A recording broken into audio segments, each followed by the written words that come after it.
A billionaire visits his son's grave, but today someone else is there.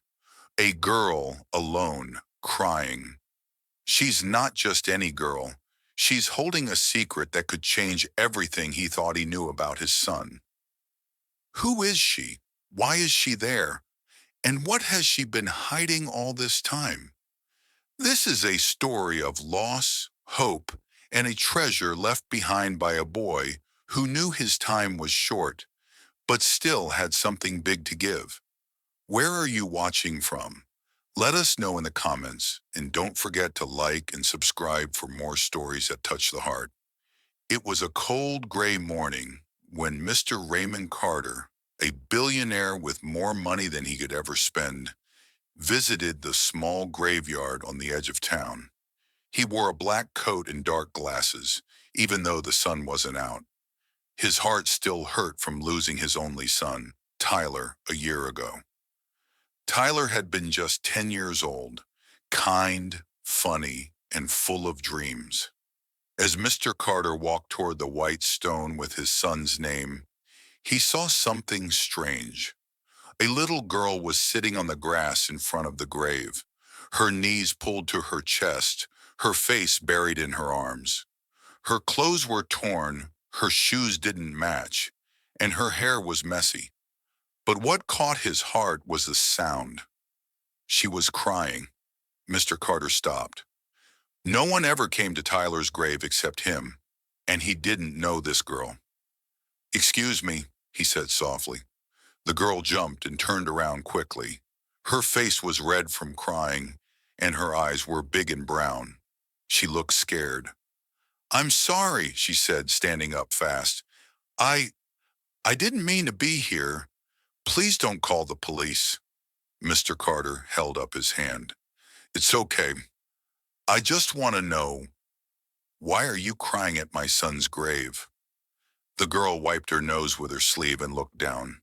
For a moment, she didn't say anything. Then she whispered, "Tyler was my best friend." Mr. Carter's eyes widened. "You knew Tyler?" She nodded. "I met him at the hospital. We both had to stay there a lot. He told me jokes when I was sad. He gave me his cookie once when I was too scared to eat. We used to watch cartoons together." "What's your name?" Mr. Carter asked. "Aubrey," she said quietly. "My mom. She got sick. Then we lost our home. Now I live under the bridge with some other people. I come here when I miss Tyler. He used to make me feel like things were going to be okay." Mr. Carter's heart ached. He hadn't known that Tyler had a friend like this. Tyler never said anything. Maybe he didn't get the chance. Aubrey looked up at him, tears still in her eyes. "I brought him something." She pulled something out of her backpack. It was a crumpled paper flower, carefully folded. "He liked red flowers," she said, "but I couldn't find any real ones." Mr. Carter took a deep breath. He knelt beside her. "Aubrey," he said, "I didn't know about you, but I'm glad you came." He gently placed the paper flower on Tyler's grave. Then he looked at Aubrey again. "You said your mom got sick. Do you have anyone taking care of you?" She shook her head. "Just me now." Mr. Carter stood up slowly. "Well," he said, "I think Tyler would want me to help you." Aubrey blinked. "Help me?" "Yes," he said with a small smile. "Would you like to come home with me? We'll get you clean clothes, a warm bed, and maybe some pancakes too." Aubrey's mouth opened, but no sound came out. She looked at him like she wasn't sure if he was real. Are, are you serious?" she finally asked. He nodded. "Very serious." But just as they started to walk away, Aubrey stopped. There's, there's something I didn't tell you," she said, her voice shaking. "Something about Tyler." Mr. Carter turned back to her. "What is it?" She looked down, holding her backpack tight. "Tyler gave me something before he passed. He said it was really important. He made me promise not to open it until I met you." Mr. Carter froze. What did he give you? Aubrey slowly unzipped the side pocket of her bag. Inside was a small, locked wooden box, and it had Tyler's name carved into the top. Mr. Carter stared at the small wooden box in Aubrey's hands. It was about the size of a book, with tiny metal hinges and a little heart carved next to Tyler's name. Where did he get that? Mr. Carter asked, his voice soft. Aubrey shrugged a little. He said he made it in the art room at the hospital. He told me to keep it safe no matter what. And he said you'd know what to do with it. Mr. Carter gently took the box from her hands. It was light, but something inside moved when he tilted it. He tried to open it, but the lock was tight. No key? He asked. Aubrey shook her head. He didn't give me one. He just said to give it to you. Mr. Carter stared at the lock for a long moment, then looked at Aubrey again. Let's take this home, he said. We'll figure it out together. Aubrey nodded slowly. She followed him to his black car, the kind with seats that felt like clouds. As they drove through the city, she looked out the window at the people on the sidewalks and the tall buildings that touched the sky. This is the fanciest car I've ever been in, she said. Mr. Carter smiled just a little. Well, it's not every day I meet a brave girl like you. When they reached the Carter mansion, Aubrey's mouth dropped open. The house was huge, like a castle, with fountains, flowers, and windows as tall as trees. Whoa, she whispered.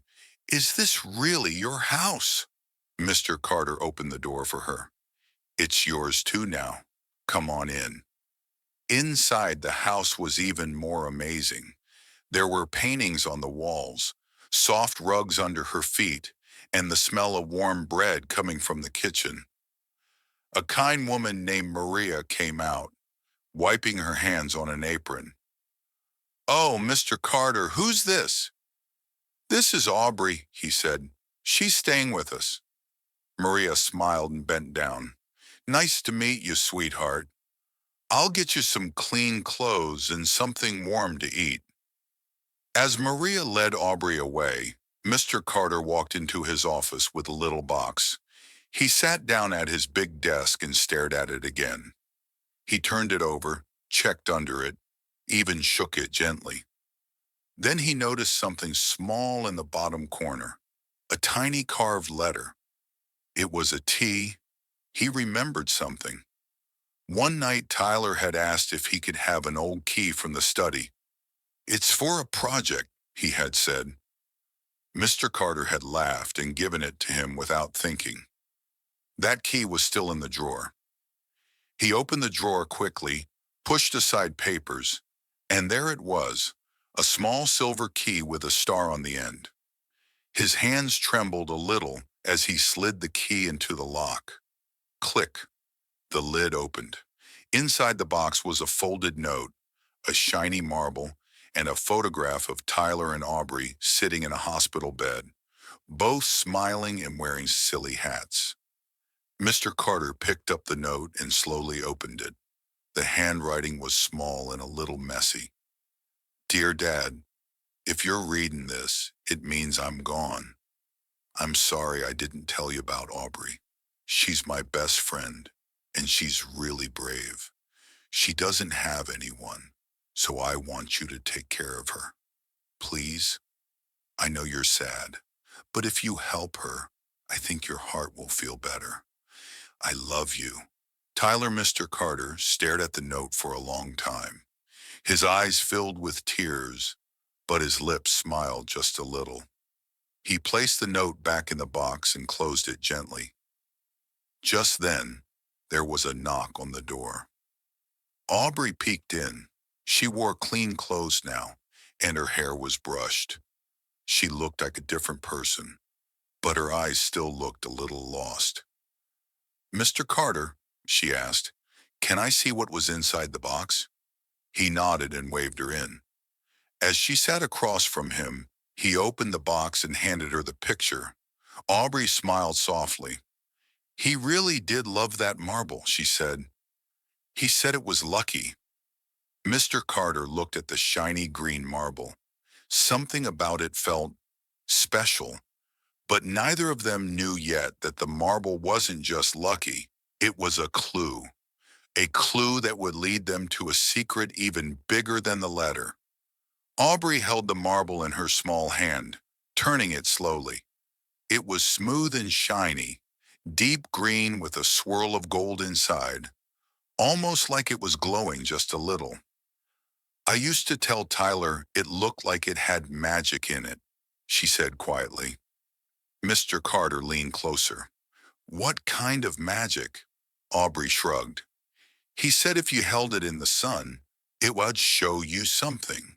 I never saw anything, but he said it worked for him. Mr. Carter took the marble and held it up to the sunlight streaming through the big office window. For a second, nothing happened. Then he squinted. Inside the marble, the swirl of gold seemed to shimmer, and suddenly he saw it. A number, tiny, glowing, just for a moment. 42B.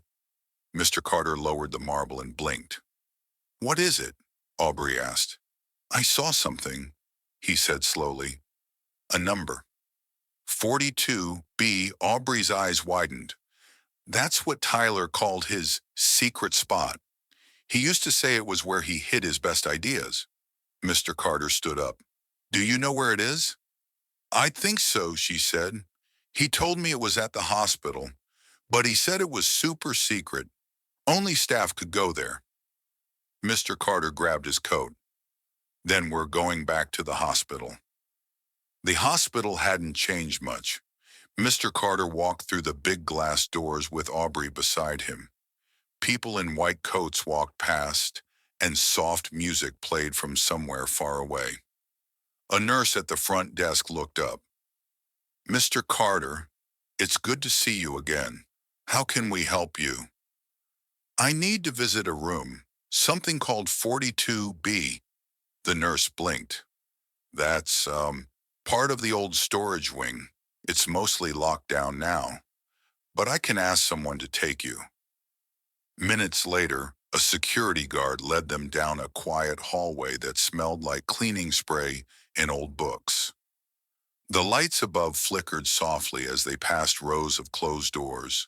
Finally, the guard stopped in front of a rusty door with a sign that read 42B, Archive Storage. This is it, he said. I'll unlock it for you. The lock clicked and the door creaked open. Inside, the room was full of dusty boxes, old folders, and metal shelves stacked high. A single window let in a thin ray of light. Aubrey stepped in slowly. Tyler said it was behind the monster. Mr. Carter looked confused. The monster? She pointed to the back of the room. That? He said it looked like a robot monster. It was an old, tall machine with wires, dials, and blinking lights. Some kind of medical device no one used anymore. Mr. Carter walked over and looked behind it. There, tucked in a space between the wall and the machine, was a small wooden crate with Tyler written in bold letters. He pulled it out carefully and opened the lid. Inside was a stack of drawings, a notebook, a flashlight, and something wrapped in a cloth. Mr. Carter picked up the notebook first. On the front was written, Tyler's Secret Missions. Do not read unless you're Dad or Aubrey. He opened it. The first page was filled with doodles, rockets, smiley faces, and stick figure drawings of him and Aubrey flying through space. The second page had a map, not of the hospital, but of the city, with red X's drawn all over it. Aubrey leaned over and pointed. That's the park near the river, and that's the bakery by the school. Mr. Carter frowned. Why would he mark all these places? Aubrey looked up at him, her eyes shining with something between fear and wonder. I think Tyler left us a treasure hunt. Mr. Carter stared at the map. The red X's weren't just random. They were in places Tyler had visited, places he loved. He ran his finger over the first X, which was drawn on a spot labeled Riverside Park. Aubrey looked up at him. "That's where we used to feed the ducks." Mr. Carter nodded. "Then that's where we'll go first." They packed up the notebook, the flashlight, and the cloth-wrapped item, still unopened, and left the dusty room. As they walked back through the hospital, Mr. Carter felt something he hadn't felt in a long time: hope. The park was quiet that afternoon. The sun peeked through the trees and a soft breeze made the leaves dance. Aubrey led the way to the small duck pond. "There," she said, pointing to an old wooden bench near the water. "That's where we used to sit." They looked all around the bench, under it, behind it, around the nearby trees. Nothing. Then Aubrey gasped. "Look!" Carved into the side of the bench was a tiny T and another number. 3. "Another clue?" Mr. Carter said, bending down to touch the carving. "I think it means it's the third stop," Aubrey said. There were 5 red X's on the map. Maybe each place has a clue. Mr. Carter opened Tyler's notebook again and flipped through a few pages. On page 3 was a riddle written in Tyler's handwriting. "Where books sleep and stories grow. Find the place I used to go. Look behind the tales of sea. You'll find the next big clue from me." Aubrey's eyes lit up. "The library." Mr. Carter raised an eyebrow. "You're sure?" Aubrey grinned. Tyler loved pirate books. He always borrowed the ones about treasure and ships. Mr. Carter smiled. "Then let's go find some pirate stories." The library was warm and quiet, with the smell of old pages and wooden shelves. Aubrey ran ahead to the children's section, where tall bookshelves were filled with every kind of story. She scanned the shelf quickly. There! Pirate books! They pulled out books one by one, looking behind each. Then behind a thick book titled Captain Redbeard's Secret, Aubrey found a small envelope stuck to the back of the shelf. She carefully opened it and pulled out a folded piece of paper. On it was another clue. "If you found this, you're halfway done. Your next clue's hiding where there's fun. Up and down, round and round. That's where the next X can be found." Mr. Carter chuckled. "Up and down, round and round. Sounds like a carousel." Aubrey nodded. "The one at Fairview Park." But just as they started to head out, Aubrey paused and pulled out the cloth-wrapped object they had taken from the hospital storage room. "We never opened this," she said. "Do you think we should?" Mr. Carter gently took it and unwrapped the cloth.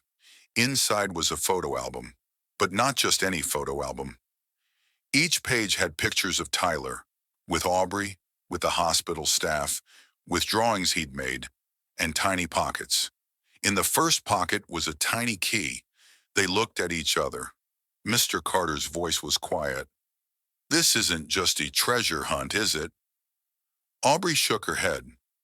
"Number, I think Tyler left us something big, and I think it's hidden at the last X on the map." Mr. Carter placed a hand on her shoulder. "Then let's find every clue, one by one." Aubrey smiled. For the first time in a long time, she felt like she wasn't alone. But neither of them knew. They weren't the only ones looking for Tyler's treasure. Aubrey and Mr. Carter hurried to Fairview Park, their breath rising in little puffs in the cool air. The carousel stood still, the horses frozen mid-gallop, colorful and quiet. "This is it," Aubrey said, gripping the photo album tight in her arms. They walked around the carousel, checking the benches, the ticket booth, and finally the steps leading up to the ride platform. And there, taped beneath one of the wooden horses, was a plastic bag with a piece of paper inside. Mr. Carter pulled it out and opened it. Clue number 4, you're almost there. Just one more stop. To a place with a tiny hilltop, where sunflowers bloom and wind runs free. That's where you'll find the truth from me. Aubrey's eyes sparkled. I know that place. Tyler called it the Sunflower Hill. We used to go there after our treatments. It's just behind the hospital. The hill wasn't big, but it was beautiful. Wild sunflowers grew in bunches, swaying with the wind. At the very top stood a small stone bench. Carved into it was another T and the final clue, dig beneath the flower bright, where morning kisses fall at night. Under the gold, the truth will stay until you find it here one day. They looked around and spotted the brightest sunflower near the bench. It stood taller than the others, its petals wide open like it was smiling. Mr. Carter took a small shovel from the trunk of his car and started digging. After just a few inches, the shovel hit something solid. A metal box. They pulled it out together, brushed off the dirt, and used the tiny key from the photo album to unlock it. Inside was a video drive, a letter, and a tiny velvet pouch. Mr. Carter took the letter and opened it. Dear Dad and Aubrey, if you're reading this, you finished my treasure hunt. That means you're the best team ever. I made this for both of you. Aubrey, you were like a sister to me. I didn't want you to be alone. That's why I told Dad about you. I knew he'd help you because he's got the biggest heart, even if it's kind of hidden sometimes. Dad, please take care of her. She's strong, smart, and brave, just like Mom used to say I was. Oh, and the video drive? It has all my memories, stories, jokes, even some songs I made up. I wanted you to have something that never fades. Also, the velvet pouch? It's not much, just my lucky coin. But it brought me joy, and I hope it brings you both some too. Love always, Tyler. Aubrey was crying, but she was smiling too. Mr. Carter hugged her gently. They walked back down the hill, the sun setting behind them in golden light. 1 year later, Aubrey stood on the big stage at Carter Academy, a school Mr. Carter built in Tyler's memory. She was wearing a neat uniform and holding a shiny medal for kindness and courage. Mr. Carter watched proudly from the front row, beside the mayor and dozens of families who had once been strangers, but were now friends. After the ceremony, Aubrey ran over and hugged him tight. I miss him every day, she whispered. So do I, Mr. Carter said, smiling gently. But because of him, we found each other, and now we're family. Aubrey looked up at the sky, where the clouds parted just enough for sunlight to shine through. She smiled. Thanks, Tyler, she said. You really did leave us the best treasure.